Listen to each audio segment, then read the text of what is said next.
como é que você é como mãe, mas e dentro de você, como é que está guardada a informação matriz do que é ser mãe? O que a gente guarda no arquétipo que fica no campo central feminino, né? No centro do campo psíquico feminino, no centro da polaridade yin, da polaridade feminina, geralmente ele foi instalado lá, a gente colocou ele lá quando a gente era criança. A gente foi colocando elementos dentro de nós mesmas e hoje a gente fica reproduzindo aquela mãe, ou a mãe que a gente teve, ou a mãe que a gente olhou e de repente marcou muito profundamente, ou uma reunião de todas elas formou um arquétipo dentro de nós. E é muito lindo isso. É claro que o tempo todo a gente pode estar relacionando isso com o modo como a gente está sendo mãe, para quem é mãe, né? Então, você pode estar olhando para o modo como você se manifesta como mãe. É na adolescência que o arquétipo da mãe começa a falar dentro da psique. A dona Áurea, que foi a minha mãe, ela mora dentro da minha psique. E certamente ela vive dentro de mim. Por isso que é gostoso, né? Veja, a minha mãe, ela foi embora desse plano terrestre quando eu tinha 16 anos. Mas, bem nessa fase, ela nasceu dentro da minha psique. E ela era uma mãe amorosa.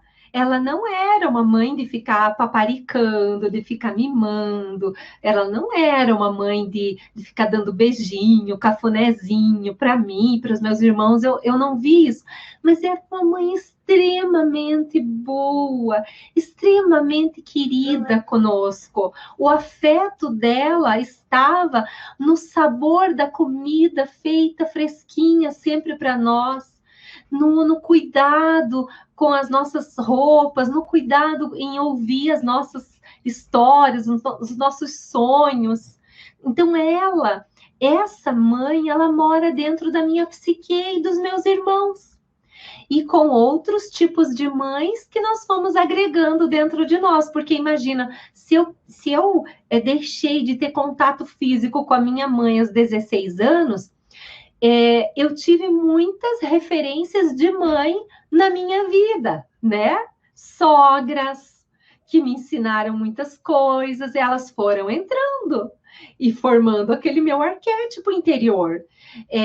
Irmãs que em alguns momentos fizeram o papel de mãe para mim também, né? Mulheres que trabalharam comigo, minhas amigas, que quando eu tinha lá 16, 17 anos, elas trabalharam junto comigo e eram um pouquinho mais velha do que eu. Elas eram as referências de mãe que eu fui colocando dentro de mim. Então, isso, vocês agora vão olhando para vocês, olhando para a psique e vendo como é que vocês montaram esse arquétipo dentro de vocês. Como é que ele se formou? Você, ora, vai assumir, vai conversar com essa mãe de uma forma mais... Opa, não, que é isso, eu vou fazer sim. Eu tô com vontade, eu vou fazer isso, eu vou com essa roupa, vou falar alto, vou me colocar, eu quero esse trabalho, é longe, é difícil, mas é a minha chance, é a minha oportunidade, eu vou abraçar. Ah, mas os outros vão falar. Ah, mas os outros vão reclamar, vai ser difícil. Mas eu tô com um olhar agora de acolhimento para os meus ideais, as minhas vontades também. Isso não é errado, mas se você tiver uma mãe repressora interna ou ambivalente, você vai ficar perdida. Você não sabe o que faz. Aí vem a sabotadora, né? Vem os emoções sabotadoras, aí vem emoções que te colocam com medo e vão te fazer procrastinar atitudes, atividades, cursos e várias coisas. Então, aqui, essa mãe acaba sendo a mãe também dos teus sonhos e dos teus projetos. Então, às vezes, dentro de nós, a gente sente essa ambivalência diante de alguns fatos. Então, o grupo em torno de nós pede para que a gente faça uma coisa.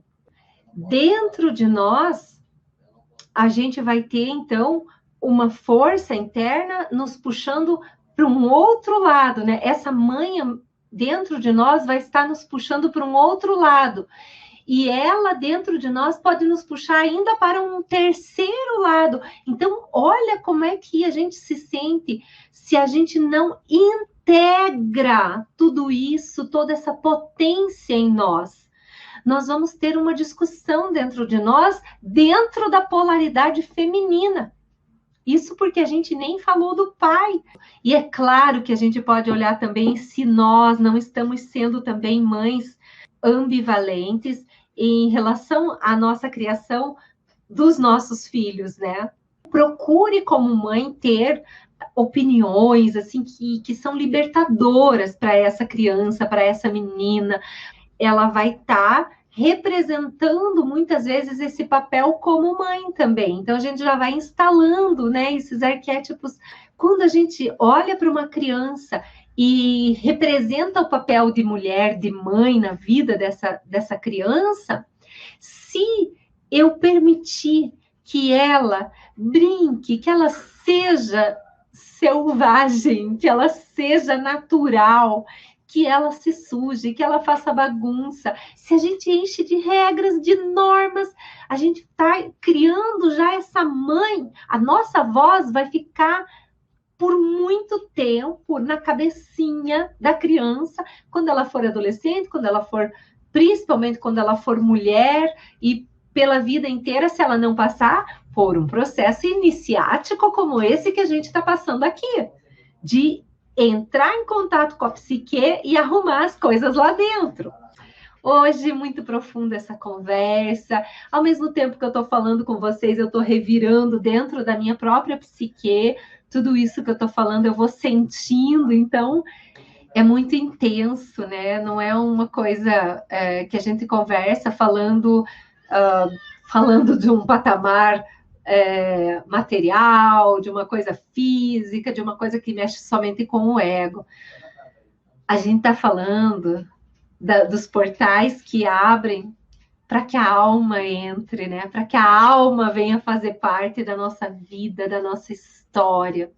Porque não adianta você erguer castelos, erguer muitos templos fora de você, né? É o templo dentro de nós que a gente está construindo ou desconstruindo, né?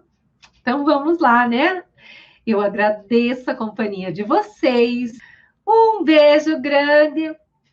Uma maravilha estar aqui com vocês. Minha alma já se sente presente quando eu sinto esse carinho de vocês.